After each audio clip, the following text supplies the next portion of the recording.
Uzņēmēji, prieks jūs šodien redzēt šeit Ķīpselā. Protams, sveiciens arī tiem, kas mums skatās otrpus ekrānam. Šodien es, Raivis Supa, Ekonomikas ministrijas uzņēmējdarbības atbalsta departamenta vadošais eksperts. Pastāstīšu jums par valsts intervenciju uzņēmumu darbībā, uzņēmumu attīstībā. Un, protams, mums kā ekonomikas ministrijai ir svarīgi uzņēmēji attīstība. Mēs gribam, lai Latvijas tautsaimniecība aug, dubultojās arī, lai eksporta apjoms palielinās. Līdz ar to uzņēmēji, protams, ir galvenais šo mērķu sasniegšanas iniciators, kas veido jaunus produktus ar augstu pievienoto vērtību un pēta, jaunus produktus, ko varētu ieviest. Līdz ar to mums arī savā ministrijā esam definējuši konkrētas virzienus, kur mēs ieguldam finansējumu. Tā ir digitāla transformācija, produktivitāte, nevienlīdzības mazināšana, energoefektivitāte.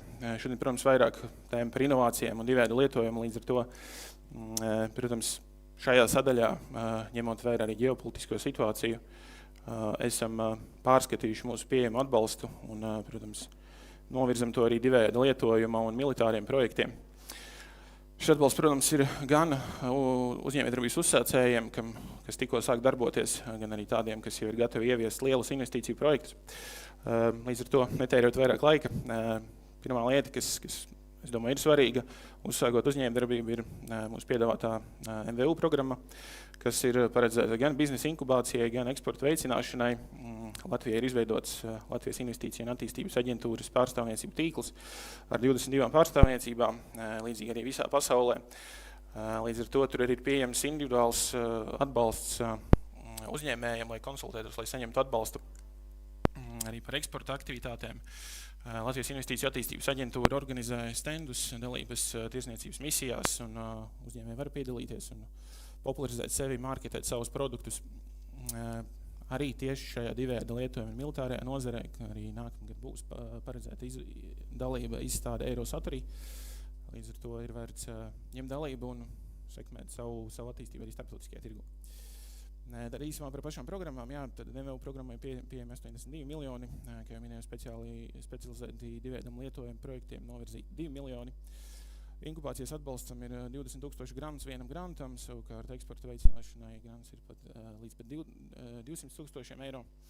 Tāpat arī, protams, svarīga ir jauno produktu un tehnoloģiju komercializācija, līdz ar to ir pieejams atbalsts tehnoloģiju pārnesei, sadarbībā ar universitātēm, tehnoloģiju voucheri līdz 25 000 un arī jaunu uzņēmumiem un spin-offiem līdz pat 300 000 eiro. Kas ir nākamais solis, teiksim tā, produktu attīstībā? Tāds secīgais, ja tā varētu izteikties, ir šis tā dēvētais kompetences centru atbalsts, kur kompetences centrs ir kā nozares eksperts, kas spēj sniegt konsultācijas arī uzņēmējiem, lai saprastu, kā šo jauno produktu labāk virzīt tirgu, kādi ir tie apstākļi, ko labāk darīt, ko labāk nedarīt. Līdz ar to šeit ir diezgan liels finansējuma apmērs, arī novirzīts 136,9 miljonu eiro. Šeit ir dažādas prioritātes, gan vienkārši jaunu produktu izstrāde, gan arī specifiski digitālās un zaļās inovācijas. Kā jau minēju, tad šeit arī finansējums vēl ir pieejams. Aktuāla informācija par atlasēm ir pieejama pie kompetences centriem viņu mājaslapās. Līdz ar to šie kompetences centri arī darbojas katrs savā viedā specializācijas nozarē, kas ir viedie materiāli, pārtika, fotonika, enerģētika un tā tālāk. Līdz ar to atbilstoši jūsu uzņēmuma specifikai ir iespēja sazināties ar kompetences centru un īstenot pētniecību. To, ko nepieminēju, šeit tad atbalsts ir grantu veidā līdz 1 miljonam un tiešām iesaku izmantot šo iespēju. Pārējot jau nākamajā solī, viens no mūsu sadarbības partneriem, kur tiek ieviests viss šis atbalsta pasākumu loks, ir sabiedrība Altum. Šeit arī visdažādākais atbalsts, sākot ar starta izaugsmes aizdevumiem, ar riska kapitālu, ar garantijām un līdz pat lieliem investīciju projektiem, ražošanas ēku izbūvei un tā tālāk. Šeit, es domāju, es ļoti neiedziļināšos, bet vienkārši šeit tas uzskatāms piemērs, ka tiešām ar sabiedrību Altum ir iespēja īstenot dažāda veidā iniciatīvas, kas varbūt jums kā uzņēmējiem ir svarīgas. Protams, nevienmēr viss ir tikai lietās, produktos un tehnoloģijās. Svarīgs arī ir cilvēku resursu, šīs zināšanas un zināšanu pārnese. Līdz ar to mūsu ekonomikas ministrijā arī ir pieejama programma gan digitālo prasmju apmācībai, gan nozaru apmācībām. Tātad digitālās pamatprasmes visdažādākās un, protams, arī nozaru apmācības šeit dažas no viņām ir minētas. Šeit arī atbalsts ir pieejams caur nozares asociācijām, līdz ar to sazinoties ar atbilstošāko nozares asociāciju ir iespēja pieteikties atbalstam un pilnveidot darbinieku zināšanas. Un, teiksim, noslēgumā to, ko es jau minēju par lielākiem investīciju projektiem, to, ko mēs arī redzam ekonomikas ministrijā, protams, lai sekmētu šo te kopēju tautsaimniecības izaugsmi. Mums ir nepieciešama liela investīciju projekti, un šī programma tik tiešām ir paredzēta tam. Tā saucamais lielais investīciju fonds, kuram īstenībā 20. novembrī tika uzsākta jauna projekta iesnieguma atlase. Paredzēta 67 miljoni. Šeit ir paredzēts atbalsts jaunu ražošanas sēku izbūvei, projekts ir sākot no 10 miljoniem un vairāk ar kapitāla atlaidi, līdz ar to šo aizdevumu pamatsummu, ko izsniedz Altums, ir iespējams nodzēst. Šeit prioritāte ir primārai lauksaimniecībai un militāriem projektiem, kas ir gan divējādi lietojumi, gan tīri militārie. Līdz ar to, līdz 20. februārim ir iespēja pieteikties sākotnēji pie LIA un tad jau pie sabiedrības Altuma. Un kontekstā ar šiem lielajiem investīciju projektiem, protams, svarīgs ir arī šis administratīvais atbalsts. Līdz ar to šī gada sākuma ekonomikas ministri ir apstiprinājusi tā saucamo zaļā koridora ministru kabineta noteikumus, kas paredz, ka šiem te svarīgajiem investīciju projektiem, kur ir lielas investīcijas vai liels, teiksim, šis te darbības rādītāji vai arī nozīmīgas eksportētājs, kas ir jaunums labajā pusē, tad arī šie aizsardzības un duālā lietojuma projekti ir noteikti prioritāri šajā zaļā koridora ietverā. Ko tas nozīmē būtībā gan darba spēka, gan būvniecības procesā atļaujas un dažādas citas nepieciešamo dokumentāciju ir iespējams saņemt 2 reizes ātrākā kārtībā nekā ierasts.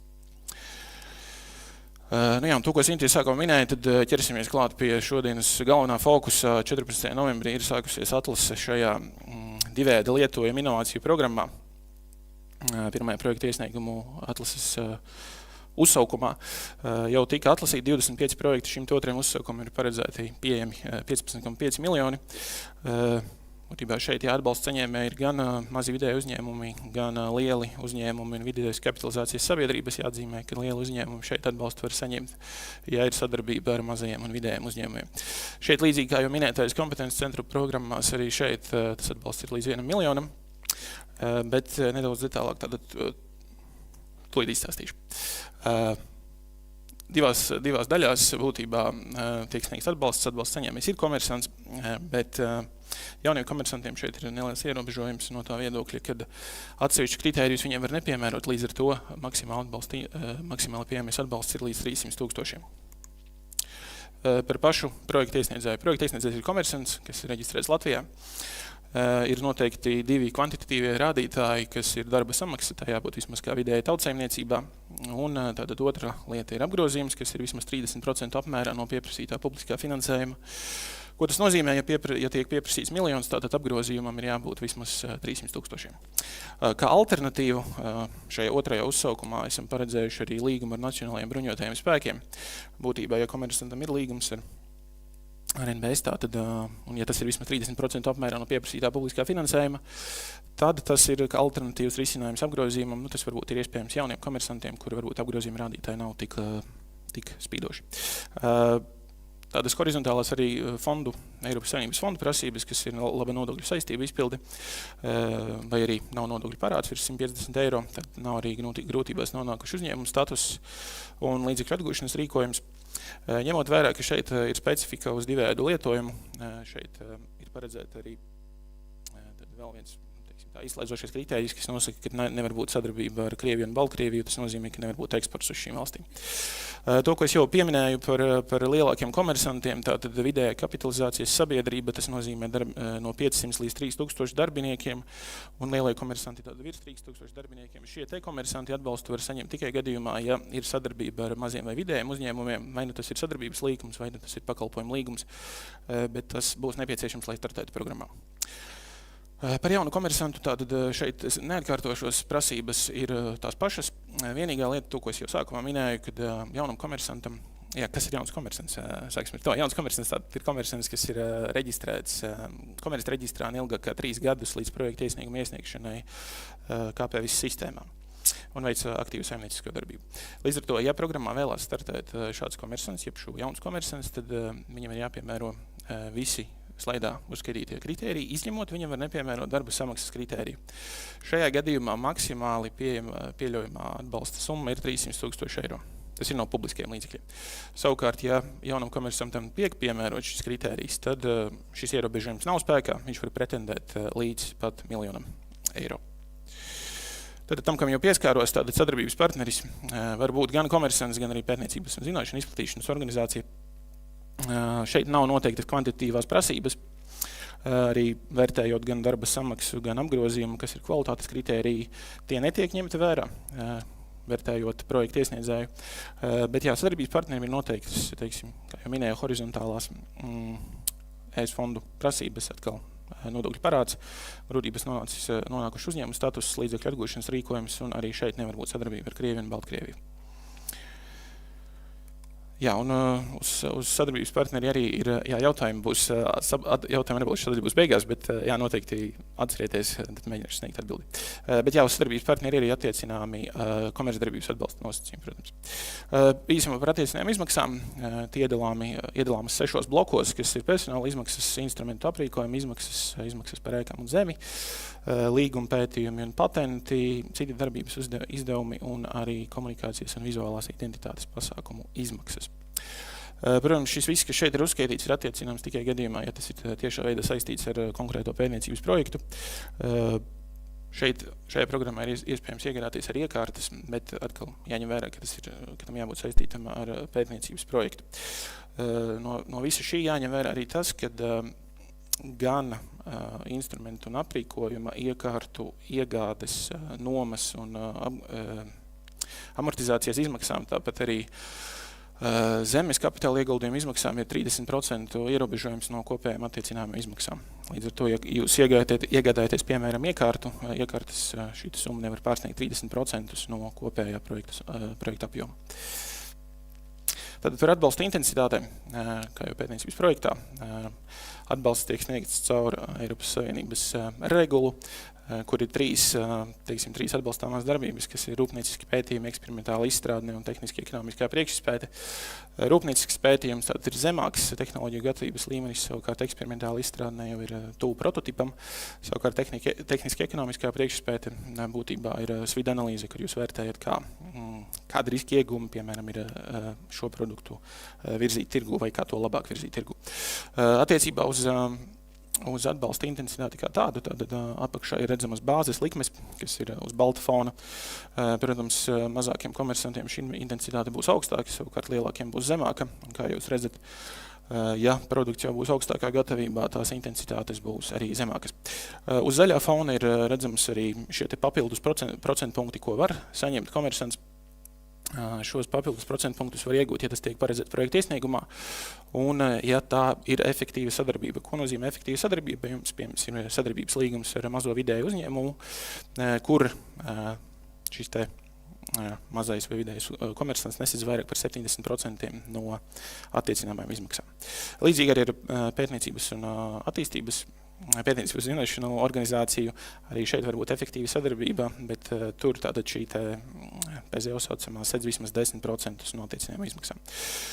Ja jums šāda sadarbība ir, jums ir iespēja palielināt atbalsta intensitāti, bet tā nevar pārsniegt 80%. Tāda nedaudz specifiskāk par dažām lietām, kas ir nākušas otrajā uzsaukumā klāt. Protams, komunikācija un vizuāla identitāte nav nākusi klāt, bet šeit vienkārši vēlējamies izcelt to, ka šeit atbalsta intensitāte ir 85%. Savukārt tas, kas ir nācis šajā otrajā uzsaukumā klāt, tad ir nozares ekspertīze un patentu un nemateriālu aktīvu iegūšana. Ar nozares ekspertīzi mēs saprotam to, ka jums ir iespēja vērsties pie mēs minētajiem kompetences centriem, pie nozares asociācijām, saņemt viņu, teiksim, viedokli par šo projektu, atkal, kā viņu labāk virzīt tirgu, kur ir riski, kur ir iegūmi. Un šeit darbība atbalsta intensitāte būs līdz pat 85%.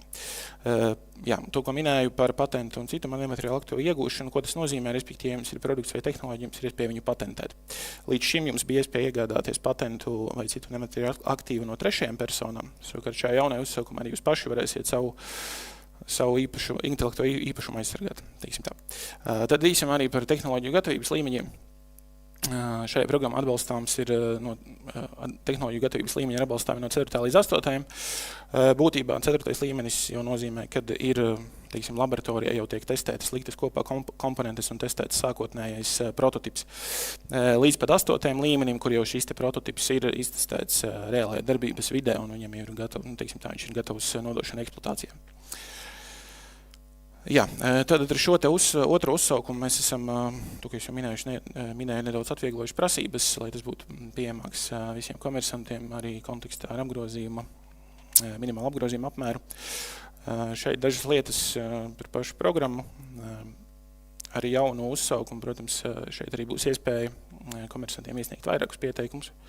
Ja tāda nepieciešama ir, protams, tas nav, teiksim, pienākums, bet ja jūs saskatāt, ka jums ir nepieciešama pētīt vairāk, jums ir iespēja arī iesniegt vēl kādu iesniegumu.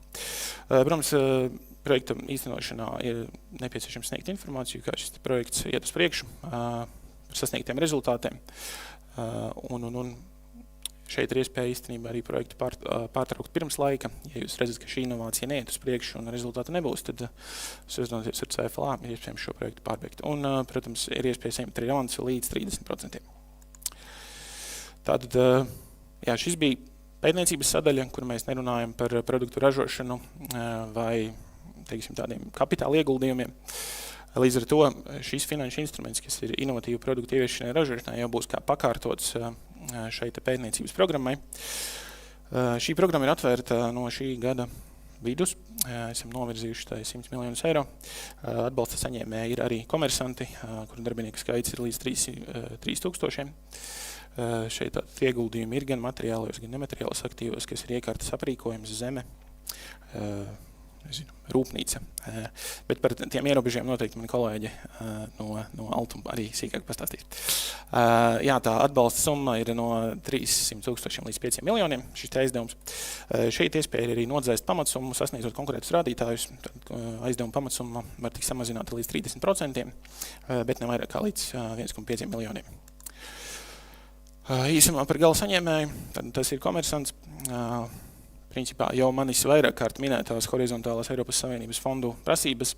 Šajā programmā netiek noteikts nekādas kvantitatīvās prasības par apgrozījumu vai darba algu vai eksportu. Līdz ar to ir vienkārši jānodrošina šīs teiksim, tādas administratīvās prasības. Pieskaroties atkal tehnoloģiju gatavības līmenī, lai būtu skaidrs, kur ir tā atšķirība. Tātad šajā programmā mēs jau runājam par gatavu produktu, tehnoloģiju, kuru iespējams jau izveidot ražošanas līniju un viņu reāli laist tirgu. Šajā programmā nevarēs attiecināt izmaksas, kas ir saistītas tieši ar pētniecību. Jā, un tad par pašu procesu, kā tad var pieteikties atbalstam.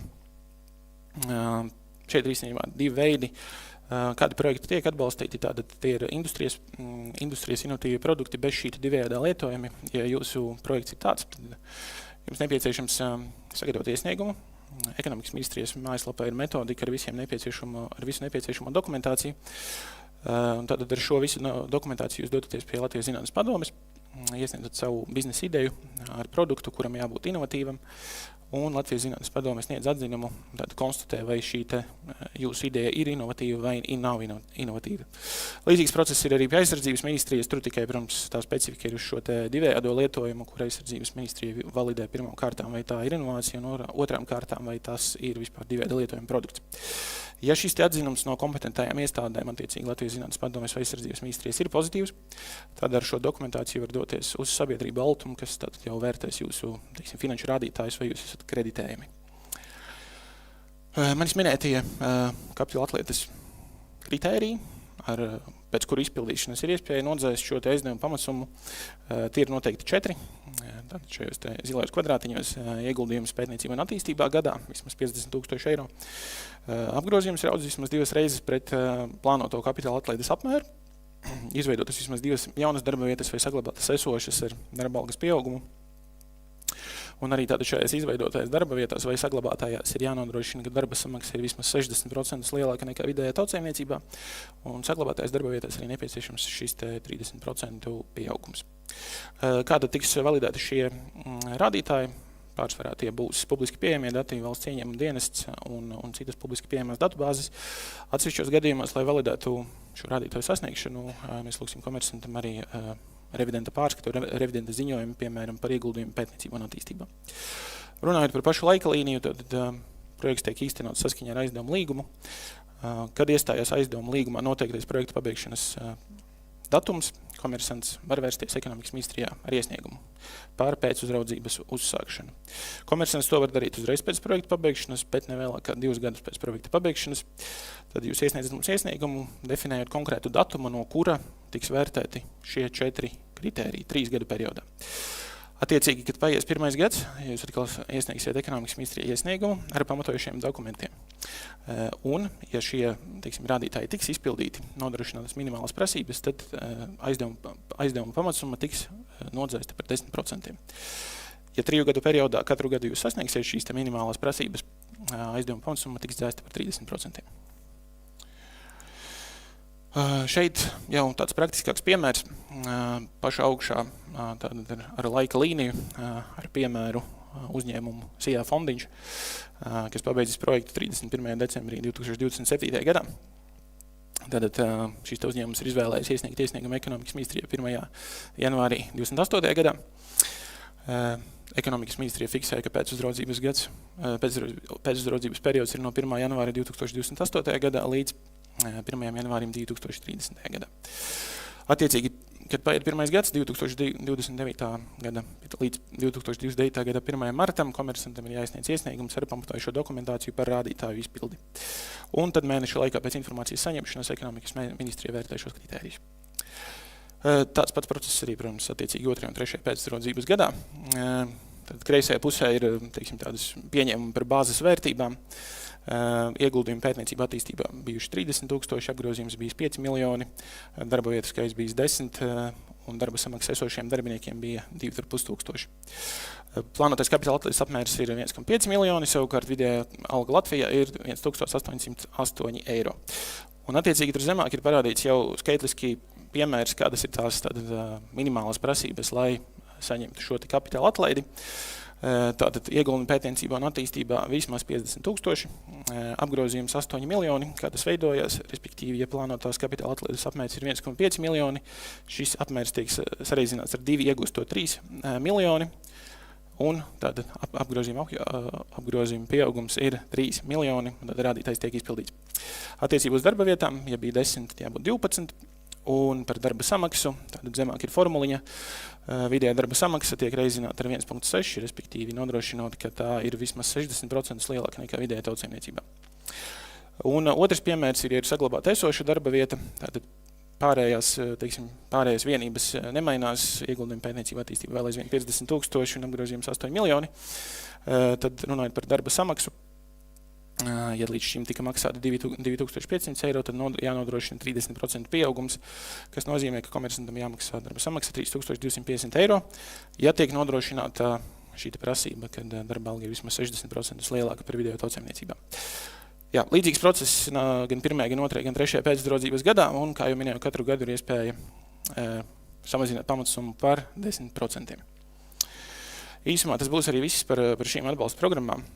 Protams, es jau redzēju, ka parādījās jautājums. Pirmais, to varbūt atstāsim beigām, bet arī katrā ziņā, ja jums ir jautājumi, protams, sazinieties ar mani. Varat droši sazināties arī ar sabiedrības altuma kolēģiem, kuri jūs informēs par specifiskākām lietām nedaudz vēlāk. Un, protams, arī pie aizsardzības ministrijas vai Latvijas zinātnes padomes, kas jau ir atbildīga par šo atzinumu izsniegšanu tieši par produktu sadaļu.